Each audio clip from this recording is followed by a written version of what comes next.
minutes. Thank you, Mr. Chairman and Ranking Member Katko for holding this very important hearing.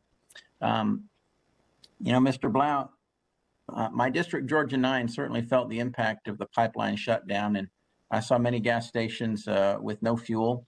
But I certainly commend you and the Colonial pipeline workers for how quickly they worked with both private assets and federal agencies to get the pipeline back up and running in as reasonably short time as possible. I know the decisions that you made were very difficult, especially the decision about the ransom, and that you made them in the best interests of your customers and our country in mind. And personally, I appreciate that.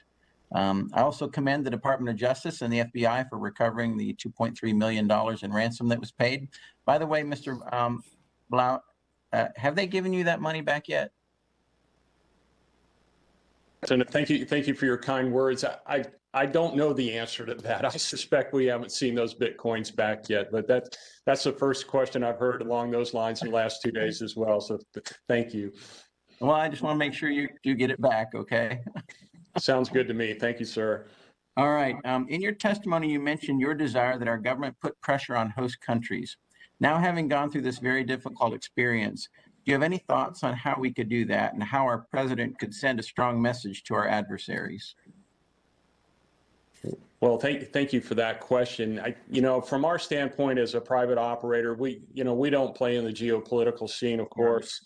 The president has a lot of capability in that regard, and certainly that's what we ask that the government consider putting pressure on these host countries that are allowing this to happen behind their boundaries. But as far as our recommendations, it's really not our backyard. We just think it's necessary in order to thwart as many of these attempts and to eliminate as many of these criminals as we possibly can, so that no one does have to make the critical decision that I made on May 7th and to work 24/7 like my employees did in the great state of Georgia to bring that pipeline system back on. Okay, so you just want to hear that he's doing it. I've got no problem with hearing that. Yes, sir. All right, great. For Mr. Carmichael, I have a couple questions for you.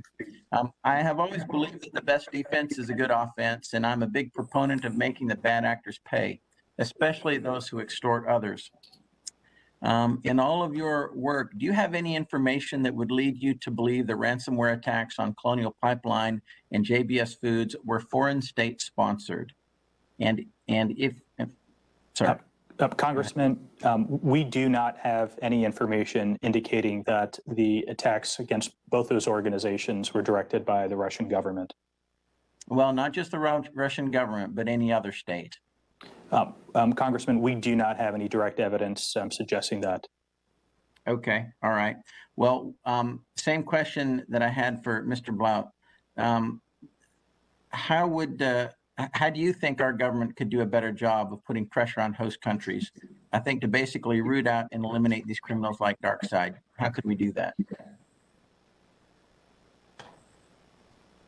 I think you're on mute, sir. From a diplomacy, Congressman, I certainly welcome a number of things. From a diplomacy perspective and foreign policy perspective, I'd welcome any support that our president and government can apply to Russia and other neighboring countries that host criminals. We certainly don't want that ransomware and disruptive attacks to continue. We'd certainly also welcome more of an offensive capability to disrupt some of the criminal operations. We've seen successes over the past few weeks and certainly in the past few months. We'd love to see continued support to make it more difficult for these criminals to conduct these operations. Okay, I'm sure the people in your company are very talented. Would your company have the ability or desire to assist the government if offered the right rules of engagement? Congressman, it's a great question. It's something that I need to talk to my team about. Okay, all right. Thank you. I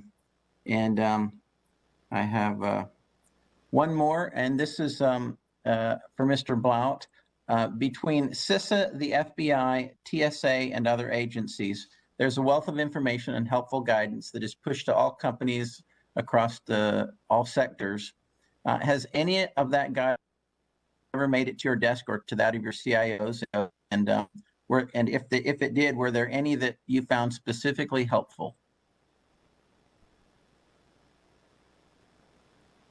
The event, we found all the resources available to us to be extremely helpful. Those phone calls that we had every day with DOE, everybody on those phone calls was expressing support in offering to help to the extent that they could. And again, we saw a lot of that. We saw, regulatory things waived in order to move fuel quicker, move more fuel on the same truck and things like that. So again, as I've said previously, I've got nothing but good things to say about the response from the federal government and all those entities that we dealt with over the course of those days and continue to deal with, as you can expect.